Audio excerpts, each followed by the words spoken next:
Today I would be talking about the 10 skills required for writing. Now this is an awareness class where we would not be working on the tips required for the writing part, but we would actually be working on the skills which are required for the writing part. I will now try to clarify something. Online classes जो होती हैं वो सिर्फ awareness के लिए practical या pragmatic होती हैं. अवेयरनेस के लिए they would be really good, but for the action physical classes are mandatory. तो जब हम अवेयरनेस किसी चीज़ की देते हैं तो उसके लिए आप उनको वीडियो में बता दें. You could be telling more people all those things through this medium, but when you have to make people do stuff, you need to be there, you need to actually require them to do it, because sometimes we have to micromanage people, sometimes we have to instill self-discipline in them, and that is how productivity is ensured. Now let's start. The first one, सबसे पहले 10 skills required for writing. इस चीज़ को समझ जाएं that it is not going to be related to tips, strategies, tricks. They all are made up words. The first thing here is that अगर आप band descriptors को देखते हैं, पहले इसमें मैं क्लैरिफाई करूंगा कि लोग इसको कैसे ट्रीट करते हैं और फिर हमने इसको कैसे ट्रीट करना है. Number 1, punctuation. पंक्चुएशन को डेकोरेशन समझा जाता है. पंक्चुएशन को कहा जाता है कि कॉमा लगा दिया तो ठीक है, ना भी लगाया तो इतना फर्क क्या पड़ता है. Now punctuation is not decoration. When I talk about punctuation is not decoration, इसका मतलब ये है कि हम अपनी मर्जी से although के बाद कॉमा नहीं लगा सकते, हमने उस क्लॉज के बाद लगाना होता है. फॉर एग्जाम्पल अगर मैं एक सेंटेंस लिखता हूँ, although he was busy comma, although he was busy comma, he picked my call. इसके बावजूद कि वो बिजी था, उसने मेरी कॉल उठाई. If I want to write down for example comma, why? Because the first word is for. अगर मैं कहता हूँ at night comma, तो वो जो first word है वो preposition है जिसकी वजह से I'm being required to put a comma after that thing.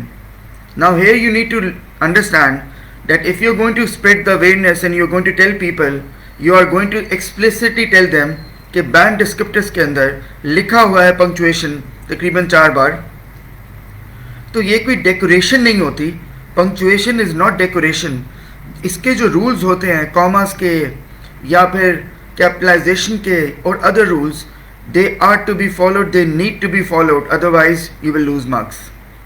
Second one, complex sentence. अगर आप किसी से भी पूछेंगे what is the meaning of a complex sentence, they would normally say it is a complicated sentence. This can never be the answer. Complex sentence complicated sentence नहीं होता. A lot of people believe that complex sentence वो sentence होता है जिसके अंदर कुछ complicated सी vocabulary होती है. कॉम्प्लेक्स सेंटेंस वो होता है जिसमें सबऑर्डिनेटिंग कंजंक्शन होता है. What is a complex sentence? It is a sentence which is having subordinating conjunction. वो सब conjunctions which are other than for, and, nor, but, or, yet and so. तो complex sentence वो होते हैं जिसके अंदर word such as although use होगा. Although, though, even though, although, though, even though, despite the fact that, in spite of the fact that. अगर ये words use हो रहे हैं तो इसका मतलब क्या है? इसका मतलब है कि ये कॉम्प्लेक्स सेंटेंस है. कॉम्प्लेक्स सेंटेंस का मतलब कॉम्प्लिकेटेड सेंटेंस नहीं होता. अब ये सब चीज़ें जब आपको अवेयरनेस में पता लग रही हैं तो आपको समझ आ गई कि if you want to get a better score, in order to ensure a better score, you don't have to think that okay मैं जितना ज़्यादा लिखता रहूँगा या लिखती रहूँगी मेरा स्कोर बढ़ेगा. वो नहीं, ऐसे नहीं बढ़ता. वो तब बढ़ता है जब आप असल में इन स्किल्स के ऊपर काम करते हैं. Next, the third one, range of structures and errors. अब इसको भी आप बड़े केयरफुली समझें. रेंज ऑफ स्ट्रक्चर्स तकरीबन 10 हैं. 10 रेंज ऑफ स्ट्रक्चर्स हैं. इसकी मैंने वीडियोस भी बनाई हुई हैं, you can watch it. Range of structures में prepositional phrases, adverbial clauses, compound sentence, complex sentences, sentences having modal verbs, active voice, passive voice, be verb, compound complex sentence. अब problem यहाँ पे ये आती है कि जब लोग राइटिंग कर रहे होते हैं और ये सारी चीज़ें बैंड डिस्क्रिप्टर्स में लिखी हुई हैं और इसके अंदर ये भी लिखा हुआ है कि ग्रामेटिकल एरर्स को हटाना है, तो ये सब चीज़ें जब बैंड डिस्क्रिप्टर्स में लिखी होती हैं कि जो टीचर को ना पढ़ाना आता हो ना पढ़ाना चाहता हो, वो सिंपली कहेगा देखें आइल्स में कौन सी ग्रामर होती है, ये कौन से एरर्स होते हैं, ये तो जाए आप बेसिक इंग्लिश का कोर्स करें. अब सुने बड़े ध्यान से, grammatical errors, complex sentences, range of structures IELTS के बैंड डिस्क्रिप्टर्स में मेंशन्ड हैं as the skills which are being required. अगर कोई टीचर आपको वो नहीं करा रहा, इसका मतलब है वो या तो उसमें इनकॉम्पिटेंस है या नेग्लिजेंस है या करप्शन है. आपने बैंड डिस्क्रिप्टर्स को उसको दिखा देना टीचर को और कहना है ये जब लिखा हुआ है यहाँ पे कि ग्रामर करानी है, तो आप हमें क्यों कह रहे हैं कि हम किसी और टीचर के पास जाएं ग्रामर करने. तो ये स्किल्स रिक्वायर्ड में लिखा हुआ है कि स्टूडेंट्स को टेंसेस नहीं आते, सेंटेंस स्ट्रक्चर नहीं आता, तो आइल्स का टीचर, पीटी का टीचर, टोफल का टीचर बाउंड है कि वो उनको ये सब चीज़ें करवाए. Next one, lot of people से रेंज ऑफ वोकैबुलरी. ये बैंड डिस्क्रिप्टर्स में लिखा हुआ है word range of vocabulary. Range of vocabulary के अंदर वो कहते हैं अच्छा हम अपनी वोकैबुलरी को कैसे इम्प्रूव करें. अच्छा सुने ज़रा, your vocabulary can only improve by reading. Those who don't read, they can never improve. अगर आप रोज़ के 10 वर्ड्स भी याद करते हैं, अगर आप 10 वर्ड्स अभी याद करना शुरू करते हैं, तो आप कितने वर्ड्स याद कर लेंगे 30 डेज़ के अंदर? 300 वर्ड्स. ये तो कुछ भी ना हुआ है ना. 300 वर्ड्स क्या होते हैं? 170,000 वर्ड्स के आगे जो इंग्लिश के 170,000 वर्ड्स हैं उसके अंदर 300 वर्ड्स अगर आपने याद भी कर लिए, उसमें से आपको फॉर श्योर आधे ज़्यादा भूल भी जाएंगे, तो फिर वो कितने हुए? तो अब सुने, जब आप लोग ऐसे लिख रहे होते हैं, चाहे टाइप कर रहे हैं चाहे लिख रहे हैं, मैं देख रहा होता हूँ, मैं ऑब्जर्व कर रहा होता हूँ, कभी कभी आपके माइंड में वो वर्ड नहीं आता और आप 1-2 मिनट उसी वर्ड के उस वर्ड मतलब वो दिमाग में आ ही नहीं रहा होता, आप सोचते रहते हैं कि कौन सा वर्ड लिखूं यहाँ पे, और 2-3 मिनट आप अपने यूज़ कर लेते हैं. अब सुने, इसकी एक ही हल है, वो है रिवाइव द वोकैबुलरी, जो ज़्यादातर रीडिंग से होता है, वरना quizzes I have provided. Revive the vocabulary, अगर आपको वो क्विज़ेस चाहिए तो वो अभी मैं कुछ देर के अंदर नेक्स्ट वीडियो के अंदर वो भी दिखाऊंगा कि रिवाइव द वोकैबुलरी करते कैसे हैं. How do we do revive the vocabulary?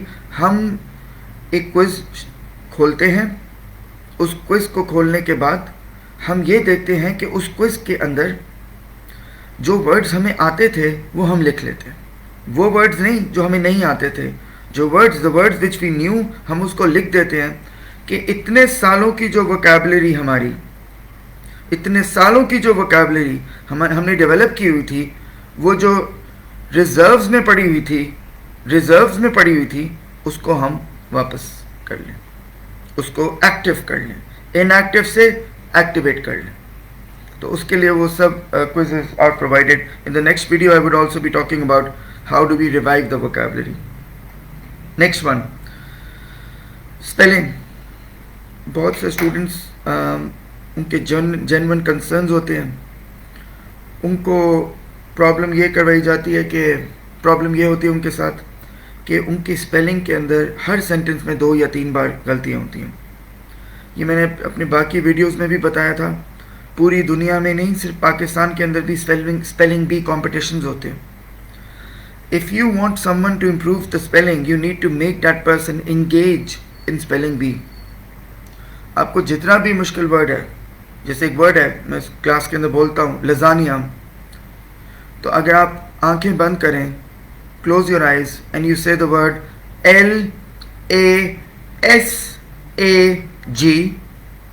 Lasagna, pronounce it as or read it as lasagna. तो आप अब जब लिखेंगे तो आपके माइंड में रह जाएगा। ये वर्ड लजानिया तो है इसकी प्रोनाउंसिएशन, मगर इसको लसागना की तरह लिखा जाता है, LASAGNA। अब इसका सोल्यूशन क्या है कि स्पेलिंग के ऊपर लोगों को काम नहीं करवाया जा रहा था, और अब उनकी स्पेलिंग के मिस्टेक, और उनको उस पर पास भी कर देते थे। तो ओवर द ईयर्स ये सब गलतियों के साथ पास हो रहे थे, मगर अब आके वो फंस चुके हैं। ये एग्ज़ाम को नहीं फंसा रहा, ये इस चीज़ को हटा दें। ये एजुकेशन सिस्टम जब तक लोगों को हाफ हार्टेडली बगैर उसके पढ़ाता जाएगा, रट्टे के ऊपर लगाता जाएगा, तो यही स्पेलिंग की मिस्टेक्स होंगी, यही वोकैबुलरी की प्रॉब्लम्स होंगे।